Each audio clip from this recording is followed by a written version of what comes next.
শিক্ষক পড়াচ্ছে তারা পরীক্ষা দিয়ে পাস করেনি, সাদা খাতা জমা দিয়ে পাস করেছে। ঠিক তেমনি এটা বলেছে ওকে বলতে দিন, ও যে রাস্তায় হাঁটছে না ওই রাস্তা আমি পিএইচডি করেছি, বুঝবে কি হলো। এই পশ্চিমবাংলায় যতদিন তৃণমূল সরকার থাকবে আমরা কিন্তু ন্যায় পাবো। এই সরকার শাহজাহানদের সরকার, এই সরকার শিবু হাজরাদের, উত্তম সর্দারদের সরকার। তৃণমূল কংগ্রেস পশ্চিমবাংলায় ক্ষমতায় থাকার জন্যে পুলিশ আর গুন্ডার যে সমীকরণ, যতক্ষণ বিচার না পাই ততক্ষণ প্রত্যেক বছর এই লড়াইটা আমরা চালিয়ে যাচ্ছি। তার গার্জিয়ান হাইকোর্টে মামলা করেছেন যাতে সিবিআই তদন্ত হোক।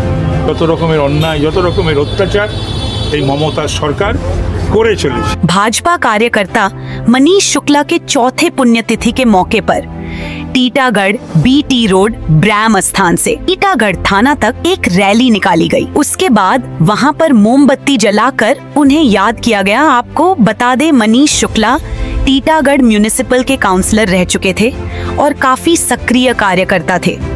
टीटागढ़ अंचल में उनका काफी वर्चस्व था। उनकी मृत्यु 4 वर्ष साल पहले हुई। बहुत ही बुरी तरह से उनका कत्ल कर दिया गया था। आज चौथे वर्ष में उनकी पुण्यतिथि में उन्हें याद किया गया। इस रैली में बैरकपुर लोकसभा के एक्स एमपी अर्जुन सिंह, तापस राय एवं अनायन शामिल हुए। आइए देखते हैं आगे की पूरी वीडियो में उन्होंने मीडिया से बातें करते वक्त क्या कुछ कहा। তৃণমূল কংগ্রেস পশ্চিমবাংলায় ক্ষমতায় থাকার জন্যে পুলিশ আর গুন্ডার যে সমীকরণ, তারই প্রতিফলন হয়েছিল মনীষ শুক্লার মার্ডার। থানার বাইরে খুন হয়েছে, তার মানে থানা থেকে তাদেরকে প্রোটেকশন দেওয়ার এসুরেন্স দেওয়া হয়েছিল যে তোমরা থানার সামনে মার্ডার করবে, আমরা তোমাদেরকে প্রোটেকশন দেব। ওখান থেকে তারা মার্ডার করার পরে নান্টু ঘোষের কাছে যায়। সেই নান্টু ঘোষ ওখান থেকে গাড়ি দিয়ে তাদেরকে নিজের নিজের জায়গা যেখান থেকে যারা এসেছিল তাদেরকে পাঠিয়ে দেয়। আজ পর্যন্ত না নান্টু ঘোষ গ্রেফতার হলো, আর ওর বাড়ির সামনে দিয়ে অস্ত্র উদ্ধার হয়েছে, কিন্তু যে অস্ত্র রেখেছিল তাকে ধরা হয়নি। আমরা যতক্ষণ বিচার না পাই ততক্ষণ প্রত্যেক বছর এই লড়াইটা আমরা চালিয়ে যাচ্ছি। তার গার্জিয়ান হাইকোর্টে মামলা করেছেন যাতে সিবিআই তদন্ত হোক। যে এখন পর্যন্ত সিবিআই তদন্ত হয়নি, কোর্ট অর্ডার দেয়নি, আর পুলিশ বাল তবিয়তে যাকে তাকে মিথ্যা এদিকে ওদিক থেকে ধরে সংখ্যাটা বাড়িয়ে যাচ্ছে। অ্যাকচুয়ালি পুলিশের ফেলিওর, পুলিশের নির্দেশে এই খুনটা হয়েছিল। এখন নতুন একটা কায়দা হয়েছে ব্যারাকপুর শিল্পাঞ্চলের মধ্যে, এটা আমরা দেখতে পাচ্ছি। পুলিশ অর্ডারটা অর্গানাইজ করাচ্ছে, ক্রিমিনালদেরকে প্রশ্রয় দিচ্ছে, ক্রিমিনালদেরকে আলতাবিয়াতে থাকার জন্য এসুরেন্স দিচ্ছে। তার জন্য বললাম না কি, পুলিশ আর গুন্ডার সমীকরণ যখন এক জায়গায় চলে যায় তখন অপরাধ বাড়ে। কিন্তু মমতা ব্যানার্জি যে ভুলটা করছেন, এই অপরাধীরা একটা সময় সিপিএম হয়ে তৃণমূলকে মেরেছিল, এখন তৃণমূল হয়ে বিজেপিকে মারছে। আবার যখন এই দেশটা পাল্টাবে তখন দেখবেন এই অপরাধীরা ওনার লোককে মারছে। কথা বলেছে ওকে বলতে দিন, ও যে রাস্তায় হাঁটছে না ওই রাস্তা আমি পিএইচডি করেছি, বুঝবে কি হলো। যন্ত্রণা, বাধা এবং খুন, রাহাজানি এই তো হচ্ছে। নির্লজ্জের মতন পুলিশের অবস্থা হয়েছে, অসহায়। নিচের তলার পুলিশের মধ্যে সেই বিদ্রোহও আমরা কানে আসে, শুনতে পাই। সারা বাংলা জুড়ে নির্বাচন লুট করায় যে পুলিশকে দিয়ে আর দুর্বৃত্তকে দিয়ে, আর সারা বছর সাধারণ মানুষের ওপরেই অন্যায় অত্যাচার এবং অন্য রাজনৈতিক দল, সরকারের বিরোধী যে শক্তি, রাজনৈতিক শক্তি, তৃণমূল বিরোধী সেই শক্তিকে, সেই রাজনৈতিক শক্তি গণতান্ত্রিক বন্দোবস্তের ব্যবস্থা তাদের ওপর যত রকমের উৎপীড়ন অবদমিত রাখার জন্যে যত রকমের অন্যায়, যত রকমের অত্যাচার এই মমতার সরকার করে চলেছে। ও আজকের দিনেই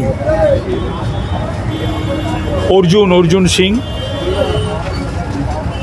প্রাক্তন সাংসদ, আজও তার বাড়ির সামনে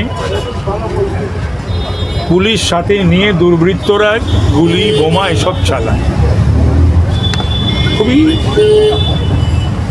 ভয়ঙ্কর একটা পরিস্থিতি। মানুষ পরিত্রাণ চাইছে। মানুষ এই সরকারের কাছ থেকে, এই প্রশাসন, এই পুলিশ, এই যে বন্দোবস্ত এবং এই ব্যবস্থা, এর থেকে মুক্তি চাইছে মানুষ। তাকে অ্যারেস্ট করেছিল, সে 6 মাস জেলে ছিল, তারপর সে বেরিয়ে গেছে। এনআই তাকে অ্যারেস্ট করেছিল। তাহলে ভাবা যায়, তাহলে এনআই কেসে অভিযুক্ত গ্রেপ্তার হয়েছিল, সেই সমস্ত এলিমেন্টরা কিভাবে, আমি জানি না। এই যে কমিশনারেট হয়েছে, এই কমিশনারেট হওয়ার পরেই গালভরা সব নামকরণ হয়েছে বটে, কিন্তু পুলিশি বন্দোবস্ত বা ব্যবস্থার কি উন্নতি হয়েছে? দুষ্টের দমন, শিষ্টের পালন এই সরকার বা এই প্রশাসন করতে পারেনি, পারছে না। এবং এটার জন্যেই সারা বাংলায় আপনারা দেখতে পাচ্ছেন যে আরজি করের ঘটনা নিয়ে আমি শ্রদ্ধা করি সেই সমস্ত জুনিয়র সিনিয়র ডাক্তারদের আন্দোলনকে, এবং সেই আন্দোলন আজকে রাজনৈতিক অরাজনৈতিক সব কিছুর ঊর্ধ্বে আজকে মানুষের আন্দোলন, আজকে গণ অভ্যুত্থান, গণ আন্দোলনে পর্যবসিত হয়েছে। কেন? এটা একটা কিউমিলেটিভ এফেক্ট। মানে এই যে বিভিন্ন ধরনের ঘটনা ঘটতে ঘটতে ঘটতে ঘটতে মানুষ একেবারে এমন একটা জায়গায় দেওয়ালে পিঠ, এত অত্যাচার, এত দাদাগিরি। এবং এই সরকার শাহজাহানদের সরকার, এই সরকার শিবু হাজরাদের, উত্তম সর্দারদের সরকার। এই সরকার ভাবা যায় এটা বাংলাতেই সম্ভব যে একসঙ্গে একটা মেডিকেল কলেজের প্রিন্সিপাল, তার ছাত্ররা, পুলিশ এবং দুর্বৃত্তরা একসঙ্গে জেল খাটছে, একসঙ্গে জেলে, পুলিশও জেলে, ডাক্তারও জেলে। মানে মমতা ব্যানার্জি আর যা করুক আর না করুক, বাংলার শিক্ষামন্ত্রী, vice chancellor, x vice chancellor, শিক্ষাবিদ, পুরো শিক্ষা ডিপার্টমেন্টটাকে জেল খাটিয়ে দিয়েছে। খাদ্যের মন্ত্রীকে মানুষের চাল এবং হাজার হাজার কোটি টাকার চাল, 600 কোটি টাকার চাল আত্মসাৎ করে বিক্রি করে বাজারে খাদ্যমন্ত্রী জেলে, স্বাস্থ্য নিজে মন্ত্রী। আজকে স্বাস্থ্যেরও অবস্থা দেখুন কি। আজকে যদি যারা বড় বড় কথা বলছে, অনেক বড় বড় কথা আমি শুনতে পাচ্ছি যে অনেকে বলছেন, বিশেষ করে তৃণমূলের কিছু মুখপাত্র, তৃণমূলের কিছু পদাধিকারী,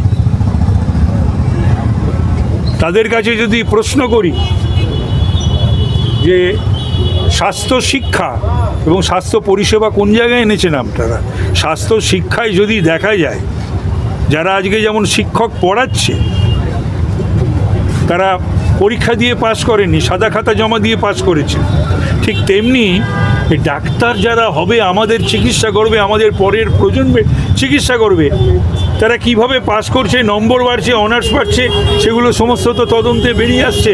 এবং ডাক্তার, ছাত্ররা, সিনিয়র ডাক্তাররা বলছে এই জায়গায় এনে দাঁড় করিয়েছে মমতার সরকার। তার থেকেও আরও সাংঘাতিক হচ্ছে, এই হাসপাতাল ও হাসপাতাল ঘুরতে ঘুরতে চিকিৎসা না পেয়ে, বেড না পেয়ে যারা মারা গেছে। এবং স্পুরিয়াস ড্রাগ, যে ওষুধের গুণমান নেই, যে ওষুধ তার যে কম্পোনেন্টস থাকা উচিত ছিল সেগুলো নেই, তাহলে সেই ওষুধ খাওয়ার ফলে মানুষ বাঁচেনি বা মারা গেছে। সেই ওষুধ খাওয়ার পরে মানুষ সুস্থ হয়নি, সেই সংখ্যাটা কত হাজার সারা বাংলায় স্পুরিয়াস ড্রাগের জন্য। এর জবাব কি দেবেন তৃণমূলের মুখপাত্রেরা, তৃণমূলের পদাধিকারীরা, স্বাস্থ্যমন্ত্রী এবং মমতা বন্দ্যোপাধ্যায়? বলার তো অনেক কিছু আছে, কিন্তু বলে খুব একটা লাভ নেই। মনীষকে যেভাবে এইখানে নৃশংস হত্যা 4 অক্টোবর 2020-তে করা হয়েছিল, তারপরে যেভাবে ওকে জনগণ কল্যাণের জন্য কিংবা টিটাগড়ে উন্নয়নের জন্য যেটা কাজ করেছিল, কিন্তু আমি এখন 4 বছর পরে বুঝতে পারছি কি লোকজন অত স্বার্থবাদী হতে পারে যার কোনো সীমা নেই। মানুষ খুব তাড়াতাড়ি মানুষকে ভুলে যেতে চায়। আজ সেই চিত্রটা আমার মনে হচ্ছে, সেই জন্য আমি খুব উদ্বিগ্ন, আমার খুব দুঃখ হচ্ছে। মনীষ এত যে সমাজের জন্য কাজ করেছিল, সমাজ কিন্তু মনে হচ্ছে খুব একটা ওর পাশে নেই। লোকে মনে হচ্ছে ওর কাজ ছিল, ও করেছিল, তার ওর দরকার, ওর ইচ্ছা মতন করেছিল, আমাদের কী দরকার। সেকেন্ড, যেটা ন্যায় বিচারের ব্যাপারটা আছে, এই পশ্চিমবাংলায় যতদিন তৃণমূল সরকার থাকবে আমরা কিন্তু ন্যায় পাবো না, কোনো বিচারও পাবে না, ন্যায়ও করবো। জনগণকে মনে করাবো যে মনীষ তোমার জন্য কি করেছিল আর তোমরা তার জন্য কি করছো। তোমরা যদি তার সঙ্গে একটু পায়ে মিছিলের মধ্যে হাঁটতে না পারো, তাহলে আর মনীষের নাম নিয়ে যে বড় বড় কথাগুলো বলা হয় সেইগুলো সব মিথ্যে কথা তোমরা বলো। মনীষ আমাদের এই করেছিল, আমাদের ওই করেছিল। কেউ এমন লোক নেই যারা এখন অবধি আমাকে বলতে পেরেছে কি মনীষ আমার খুব ক্ষতি করে গেছে। তার সত্ত্বেও আজকে আমার কিন্তু খুব বেশি দুঃখ হয়েছে। আমার মনে হচ্ছে এর চেয়ে বড় দুঃখ আর কিছু নেই। আমার যা ক্ষতি হয়েছে সে তো সবাই জানে। ক্ষতি ছাড়াও কিন্তু এই পরিস্থিতিতে আমি কিন্তু সমাজের জন্যে, পার্টির জন্যে আমি কিন্তু এখনও দাঁড়িয়ে আছি। কিন্তু জনগণ এটা বোঝা উচিত তার কি করবে কি করবে না, সেটা তাদের উপরে, তাদের